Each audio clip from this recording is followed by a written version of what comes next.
All right, Hungary's Prime Minister Viktor Orban has conceded defeat in the country's election, ending 16 years of power. He has congratulated opposition leader Peter Magyar, whose party is on track to win a two-thirds majority in parliament. Nearly half of the votes have been counted.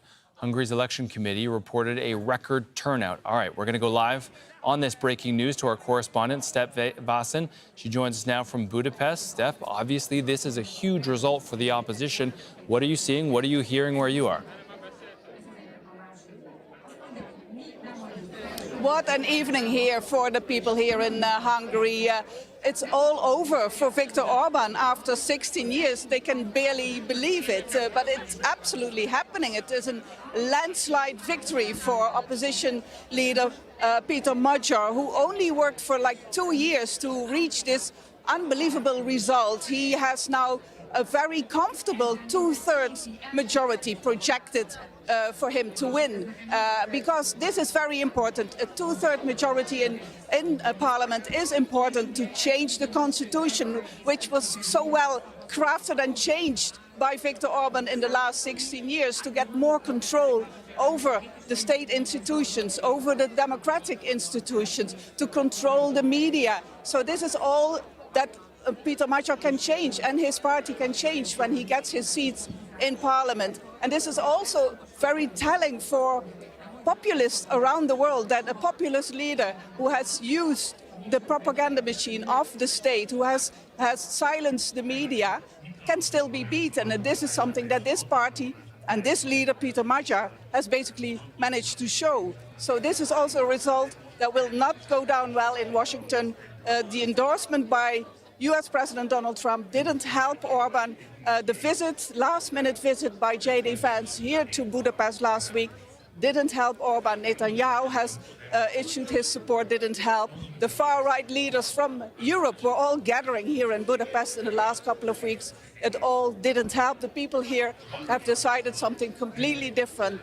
They want to be closer to Brussels, something that Viktor Orban has really managed to destroy, basically. In the last couple of years, the relationship has been very bad.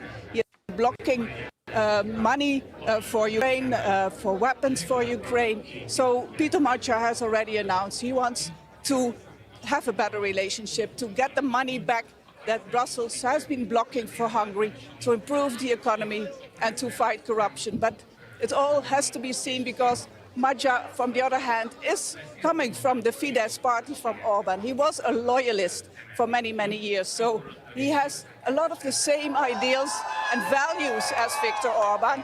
The only things that are really different is his relationship he wants with the European Union. So people here have voted for Peter Magyar because he was uniting the opposition in the last 2 years. People have reluctantly voted for him as well, but they had only one goal, and that was to get rid of Viktor Orban. That's how much they were exhausted by his rule and also frustrated by the limits that he put on the democratic institutions here. Yeah, and Steph, it looks like you are, I mean, correct me if I'm wrong, but it looks like you are waiting for the opposition leader, Peter Magyar, to speak where you are. We can see these live pictures of the crowds and what we're seeing behind you as well. But Viktor Orban has conceded this election. Has he spoken? What exactly has he said?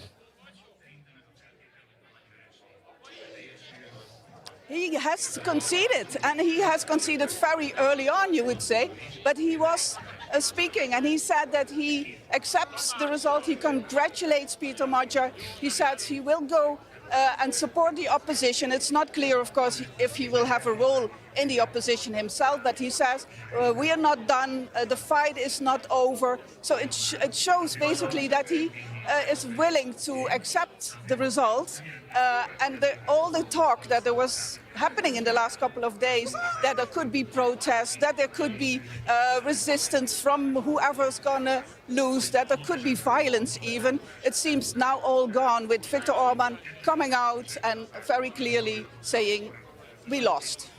All right, that is Al Jazeera's Vaessen reporting amidst the historic scenes in Budapest. 16 years of rule from Viktor Orban is coming to an end tonight. Step, thank you. Well, a court in France is set to deliver a verdict on Monday in a landmark case. French cement firm Lafarge is accused of financing